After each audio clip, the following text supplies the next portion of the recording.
ముస్లింలలో రావాల్సినటువంటి రాజకీయ చైతన్యం అవసరం లేదా? ఈరోజు మన ఆంధ్రప్రదేశ్లో దాదాపుగా 4 దశాబ్దాల నుండి పల్లకిని మోస్తున్నారు. ఎవరు? ముస్లింలు పల్లకిని మోస్తున్నారు. ఆ పల్లకిపై జెండా ఉంది. పల్లకిలో కూర్చోడానికి సిద్ధంగా లేరు, జెండాలు మోయడానికి సిద్ధంగా ఉన్నారు. ఈరోజు ఓట్ల దామాష ప్రకారంగా ముస్లింలకు 14 అసెంబ్లీ స్థానాలు ఇవ్వాలి, కనీసం 2 లోక్సభ స్థానాలు ఇవ్వాలి. కానీ ముస్లింలను ఓటు బ్యాంకుగానే వాడుకుంటున్నారు. ముస్లింలు కూడా వాడబడుతున్నారు.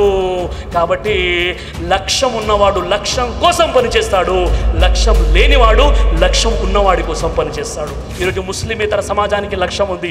నీకు లక్ష్యం ఉందా? నువ్వు పల్లకిని మోస్తున్నావు 40 సంవత్సరాలు ఆంధ్రప్రదేశ్లో. పల్లకిలో కూర్చునే దమ్ము ధైర్యము నీ దగ్గర ఉందా? నీ హక్కులు కోరుకునేటువంటి ధైర్యం నీ దగ్గర ఉందా? ఆ పల్లకిపై జెండా పెట్టుకొని మోస్తున్నావు, కానీ నీ జీవితం ఇక్కడికే అయిపోతుంది. నువ్వు ఇంకెప్పుడు చట్టసభల్లో లోక్సభలో ఎప్పుడు నువ్వు అడుగు పెడతావు? నీ హక్కుల కోసం ఎప్పుడు నువ్వు గలమెత్తి మాట్లాడుతావు? ఎవరు నిన్ను ఓటు బ్యాంక్ మార్చుకుంటున్నారు? ఒక్కసారి నువ్వు ఆలోచించు. మేమంటున్నాం, పార్టీలకు అతీతంగా ముస్లింలలో రాజకీయ చైతన్యం రావాల్సినటువంటి అవసరము ఉంది. ఉందా లేదా అంటే ఉంది కదా సోదరులారా. ఈరోజు మన ఆంధ్రప్రదేశ్లో దాదాపుగా కాపు సామాజిక వర్గం అందులో ఉన్నటువంటి వివిధ వర్గాల వారు ఎవరైతే కులాల వారు ఉన్నారో వారంతా కలిసి 15% నుండి 16% ఉంటారు. ఈ ఆంధ్రప్రదేశ్లో ముస్లింలు కూడా అదే స్థాయిలో ఉన్నారు. కానీ 2014లో కాపులు 17 మంది ఎమ్మెల్యేలు అయితే ఇప్పుడు అదే కాపు సామాజిక వర్గానికి అందులో వివిధ కులాల వారు కలిసి 32 మంది ఎమ్మెల్యేలుగా ఉన్నారు. అంటే అమాంతంగా డబల్ అయిపోయారు. మరి అదే స్థానంలో ముస్లింలకు ఏమైందండి? ముస్లింలు అప్పుడు 2014లో 4 ఎమ్మెల్యేలు, 2019లో కూడా 4 ఎమ్మెల్యేలుగా ఉంటారా? మీరు అడగరా? రాజకీయంగా మనం మన యొక్క హక్కుల్ని మనం ఎప్పుడు సాధించుకోగలుగుతామండి? చట్టసభలలో లోక్సభలలో ముస్లింలకు వ్యతిరేకంగా ప్రవేశపెట్టేటువంటి బిల్లుల్ని మీరు ఖండించాలన్నా, ముస్లింల స్థానిక సమస్యలపై గొంతెత్తి మాట్లాడాలన్నా రాజకీయ చైతన్యం అవసరం లేదా? ఒక్కసారి ఆలోచించండి సోదరులారా. పల్లకిని మోస్తూ చివరికి మీ యొక్క జనాజాని మోసే సమయం కూడా వచ్చేసింది. వెళ్ళిపోతున్నారే తప్ప ఎప్పుడు పల్లకిలో కూర్చుంటారని నేను ప్రశ్నిస్తున్నాను. మీరు మీ ఆత్మ పరిశీలన ప్రక్షాళన చేసుకోండి. ఎప్పటి వరకు జెండాలు మోస్తూ పల్లకిలు మోస్తూ ఉంటారు? ఎప్పుడు మీరు చట్టసభల్లో లోక్సభలో అడుగు పెడతారు అని నేను మీతో మనవి చేసుకుంటున్నాను. దీనికి సంబంధించి మన వద్ద ఉన్నటువంటి ఆయుధం ఏంటి? ఓటు మన వద్ద ఉన్నటువంటి ఒక ఆయుధం, గొప్ప ఆయుధం. ప్రజాస్వామ్యంలో ఓటే నీ ఆయుధం. నీ ఒక్క ఓటు ద్వారా దేశ రాష్ట్ర భవిష్యత్తుని మార్చేటటువంటి ఒక శక్తి నీ ఓటు పవర్కి ఉంది. ఆ పవర్ని నువ్వు సరిగ్గా ఉపయోగిస్తున్నావా? 25 జనవరి కేంద్ర ప్రభుత్వం జాతీయ ఓటర్ల దినోత్సవంగా ప్రకటించింది. ఈ భారతదేశంలో ఉన్నటువంటి ప్రతి వ్యక్తి కూడా ఆడ మగ కుల మత జాతి వర్గం తేడా లేకుండా ఆర్టికల్ 326 వెలుగులో తన ఓటు హక్కును వినియోగించేటటువంటి అవకాశాన్ని కేంద్ర ప్రభుత్వం మనకు అంటే ఆర్టికల్ 326 ద్వారా కల్పించడం జరిగింది. ఈరోజు ఓటు అనగానే నిర్లక్ష్యం వహిస్తున్నాం. మన ముస్లిం సోదరిమణులైతే పోలింగ్ రోజు సెలవు రోజు కొంతమంది మేము ఒక చోట కూర్చొని బిర్యానీ వండుకుంటామండి. మా ఖాలా ఇంటికి వచ్చింది, మా యొక్క బంధువులు ఇంటికి వచ్చేసారు, ఇక ఓటు వేయాల్సిన అవసరం ఏముంది? బేపర్దగి అయిపోతుంది ఓటు వేయాలంటే. అక్కడికి వెళ్ళి 5 నిమిషాలు నేను లైన్లో నిలబడాలా అనే ప్రశ్న వస్తుంది. సోదరిమణులారా, మీరు 5 నిమిషాలు లైన్లో నిలబడి ఓటు వేసినట్లయితే వచ్చే 5 సంవత్సరాలు రాష్ట్రాన్ని లైన్లో పెడతారన్న విషయాన్ని మీరు మర్చిపోకండి. మీ ఓటుని మీరు ఉపయోగించండి, మంచి వ్యక్తులకు వేయండి. ఒక పార్టీ గురించి నేను చెప్పట్లేదు.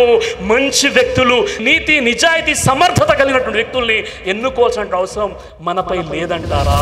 ఒకవేళ ఒక ముస్లిం ఏ పార్టీ నుండి నిలబడ్డా ఆ ముస్లింని మీరు గెలిపించుకోండి. అలాగే ముస్లిమేతరులు హిందువులైనా మంచి వ్యక్తులైతే వారిని కూడా మీరు గెలిపించండి. చివరికి మనలో రాజకీయ చైతన్యం రావాల్సిన అవసరము ఎంతైనా ఉంది. ఈరోజు మీరు చూడండి, ఆస్ట్రేలియాలో ఓటు వేయకుంటే ఏమవుతుంది? ఆస్ట్రేలియాలో 18 సంవత్సరాలు నిండితే మీరు ఓటుని రిజిస్టర్ చేయించుకోవాలి. ఫెడరల్ ఎలక్షన్లో పార్టిసిపేట్ చేసి మీరు ఓటు వేయాలి. లేదంటే $20 ఆస్ట్రేలియన్ మీకు ఫైన్గా వేస్తారు. చెల్లించినట్లయితే $180 ఆస్ట్రేలియన్ ఫైన్గా ఇస్తారు. మీపై క్రిమినల్ ఛార్జ్ కూడా పెడతారు. ఇది ఆస్ట్రేలియాలో ఓటుకున్నటువంటి హక్కు. అలాగే బెల్జియంలో ఓటు వేయనట్లయితే కోర్టులో సమావేశపరుస్తారు. 4 సంవత్సరాలు ఓటు వేయనట్లయితే 10 సంవత్సరాలు మీ ఓటుని రద్దు చేస్తారు. అలాగే అర్జెంటీనాలో ఓటు వేయనట్లయితే ప్రభుత్వ పథకాలన్నీ కట్ చేసేస్తారు. బొలివియా దేశంలో ఓటు వేయనట్లయితే మీ యొక్క డ్రైవింగ్ లైసెన్సే రద్దయిపోతుంది. ఈజిప్ట్లో ఓటు వేయనట్లయితే జైల్లో పెడతారు. గ్రీస్ దేశంలో కూడా కోర్టులో హాజరుపరుస్తారు. మీకు చూడండి, బ్రెజిల్ మరియు జర్మన్లో 16 సంవత్సరాలకి ఓటు హక్కు ఉంది. మనకైతే 18 సంవత్సరాలు నిండాలి, కానీ 16 సంవత్సరాలకే బ్రెజిల్ మరియు జర్మన్లో ఓటు హక్కు కల్పించడం జరిగింది. ఎందుకంటే వారి రాజ్యాంగం ఉంటుంది, చిన్నప్పుడే ఓటు వేసేటటువంటి విషయం అలవాటైపోతే పెద్ద అయిన తర్వాత ఓటు యొక్క విలువ తెలుస్తుంది. వారు ఎవరైతే ఎన్నుకుంటున్నారో ఆ నాయకుల యొక్క పాలన ఏంటో తెలుస్తుంది. మేము తప్పు చేశాం, మా పిల్లలు తప్పు చేయకూడదు అనేటటువంటి ఒక భావన ఏర్పడుతుందని బ్రెజిల్ మరియు జర్మనీ విషయాన్ని తెలియజేస్తున్నాయి. కాబట్టి ఈరోజు మన భారతదేశం మనకు కల్పించినటువంటి హక్కు ఓటు హక్కు, దాన్ని సరిగ్గా మనం వినియోగించుకోవాలి సోదరులారా. నా ఒక్క ఓటుతో ఒరిగేదేముండండి? నేను ఒక్క ఓటు వేస్తేనే ఒక వ్యక్తి సీఎం అవుతాడా, ఒక వ్యక్తి ఎమ్మెల్యే అవుతాడా అని మీరు ప్రశ్నించవచ్చు. అవునండి, మీరు వేసే ఒక్క ఓటు ద్వారానే ఒక వ్యక్తి ఎమ్మెల్యే అవుతాడు, ఒక వ్యక్తి సీఎం అవుతాడు. అది ఎలా అండి అంటే 2008 సంవత్సరం రాజస్థాన్లోని అసెంబ్లీ ఎన్నికలు జరుగుతున్నాయి. నాథ్ ద్వారా అనేటటువంటి నియోజకవర్గం నుండి సిపి జోషి గారు పోటీ చేశారు. ఆయన కాంగ్రెస్ యొక్క చీఫ్, కాంగ్రెస్ యొక్క ఎమ్మెల్యే అభ్యర్థిగా పోటీ చేశాడు. కేవలం ఒక్క ఓటు తేడాతో ఓడిపోయాడు. ఆయన ప్రత్యర్థి ఎవరంటే కళ్యాణ్ సింగ్ చౌహాన్ బీజేపీ నుండి పోటీ చేశాడు. ఒక్క ఓటు తక్కువ రావడంతో సిపి జోషి గారు ఓడిపోయారు. కానీ అనుకున్నట్లుగానే 2008 రాజస్థాన్లో కాంగ్రెస్ పార్టీ గెలిచింది. ఒక్క ఓటు తక్కువ రావడంతో ఆయన సీఎం అవ్వలేకపోయాడు. That is your one vote power. మీ ఒక్క ఓటుతోనే ఒక వ్యక్తి సీఎంగా పరిగణించబడతాడు. అంతెందుకండి, 2004 సంవత్సరం కర్ణాటక అసెంబ్లీ ఎన్నికల్లో ఏం జరిగింది? ధ్రువనారాయణ అనేటువంటి వ్యక్తి కాంగ్రెస్ పార్టీ నుండి ఒక్క ఓటు మెజారిటీతో గెలిచాడు. ఆయన అపోజిషన్లో ఎవరున్నారు? ఏఆర్ కృష్ణమూర్తి జనతాదళ్ నుండి పోటీ చేశాడు. ఒక్క ఓటు తక్కువ రావడంతో ఓడిపోయాడు. ఎందుకు వచ్చేసిందంటే అతని యొక్క నిర్లక్ష్యం. ఏఆర్ కృష్ణమూర్తి ఆయన ఎవరు? జనతాదళ్ నుండి పోటీ చేశాడు. అతని యొక్క డ్రైవర్ ఏం చెప్పాడంటే, సార్ నేను ఓటేసి వస్తానంటే, నువ్వు ఒక్కడివి ఓటేయడం వల్ల ఏం జరుగుతుందిరా, నాకు పని ఉంది అర్జెంటుగా, పద అని డ్రైవర్ని తీసుకొని వెళ్ళిపోయాడు. చివరికి పోలింగ్ అయిపోయిన తర్వాత బోరున ఏడుస్తూ చెప్పాడు, నా నిర్లక్ష్యం కారణంగా, ఒక్క ఓటు తక్కువ వచ్చిన కారణంగా నేను ఈరోజు ఓడిపోయాను, ఇది నా తప్పని. మీరు గూగుల్లో ఇంటర్నెట్లో సెర్చ్ చేసి చూడండి. ఇది మీ ఒక్క ఓటుకున్నటువంటి పవర్. అవునండి, మీరు వేసే ఒక్క ఓటు ద్వారా ఒక వ్యక్తి సీఎం అవుతాడు, ఒక వ్యక్తి ఎమ్మెల్యేగా పరిగణించబడతాడు.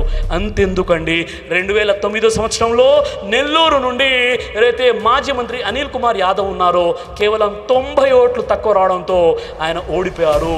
అదే 2009 సంవత్సరంలో తెలంగాణలో మోస్ట్ పాపులర్ ఐటీ మినిస్టర్ అయినటువంటి కేటీఆర్ రామారావు గారు కేవలం 171 ఓట్లు మెజారిటీతో ఆయన గెలిచారు. 171 ఓట్లు రానట్లయితే ఈరోజు రాజకీయ ప్రస్థానంలో ఇంత గొప్ప స్థాయిలో ఆయన మీకు కనిపించేవారే కాదు. అంతెందుకండి, 1989లో ఉమ్మడి ఆంధ్రప్రదేశ్గా ఉన్నప్పుడు కొనతాల రామకృష్ణ అనకాపల్లి నుండి పోటీ చేశారు.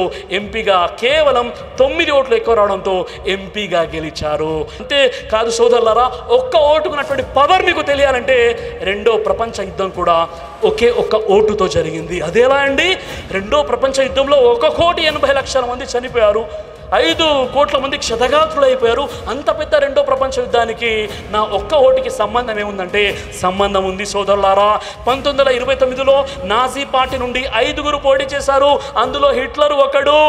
హిట్లర్కి ఒక్క ఓటు ఎక్కువ వచ్చేసింది. హిట్లర్ ఏం చేశాడు? నాజీ పార్టీకి అధ్యక్షుడు, ఛాన్సలర్ అయ్యాడు. తర్వాత పూర్తి దేశాన్ని తగలబెట్టేశాడు. 60 లక్షల మంది యూదుల్ని చంపేశాడు. చివరికి రెండో ప్రపంచ యుద్ధానికి కారణమైపోయాడు. మన భారతదేశంలో 87,000 మంది సైనికులు, 25,000 మంది సాధారణ ప్రజలు చనిపోయారు రెండో ప్రపంచ యుద్ధంలో. రెండో ప్రపంచ యుద్ధం జరగడానికి ప్రధాన కారణం ఒక్క ఓటు. కాబట్టి ఒక్క ఓటుని సరిగ్గా ఉపయోగించుకోండి. కాబట్టి సోదరులారా, మనం చేయాల్సిన విషయం ఏంటంటే మంచి వ్యక్తుల్ని ఎన్నుకోవాలి. ముస్లిం సమాజం స్వతహాగా వారు తమ ఓట్ల దామాష ప్రకారంగా వారికి సరైనటువంటి ప్రాతిపదిక కల్పించేటటువంటి ఆ దిశలో అడుగులు వేయాలి. పల్లకిలు మోస్తూ ఉండడం మాత్రమే కాదు, పల్లకిలో కూర్చోవడానికి కూడా మనం ప్రయత్నం చేయాలి. దైవ ప్రవక్త ముహమ్మద్ సల్లల్లాహు అలైహి వసల్లం వారు తెలియజేశారు, కడుపుకు సంబంధించినటువంటి అన్ని రకాల వ్యాధులకు అద్భుతమైనటువంటి ఔషధం తల్బీనా. ఇది దైవ ప్రవక్త వారి సున్నత్. మంచి ఆహారం, ఇమ్యూనిటీ బూస్టర్, ఇందులో షిఫా ఉంది. ఇది మంచి ఔషధంగా కూడా పనిచేస్తుంది. కాబట్టి పిల్లలు అయినా పెద్దలు అయినా ఎవరైనా దీనిని ఉపయోగించవచ్చు.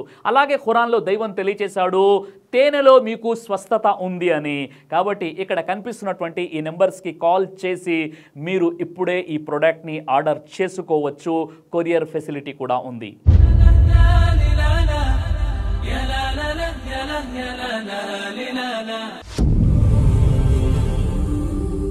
బ్రదర్ సిరాజ్ అని యూట్యూబ్ ఛానల్ని మీరు సబ్స్క్రైబ్ చేసినట్లయితే ఇన్షాల్లా దైవచిత్తం అయితే మీకు వీడియోస్ వస్తుంటాయి. అదేవిధంగా బ్రదర్ సిరాజ్ అనేటటువంటి ఫేస్బుక్ని కూడా లైక్ చేయడం వల్ల మీకు వీడియోస్ వస్తుంటాయి.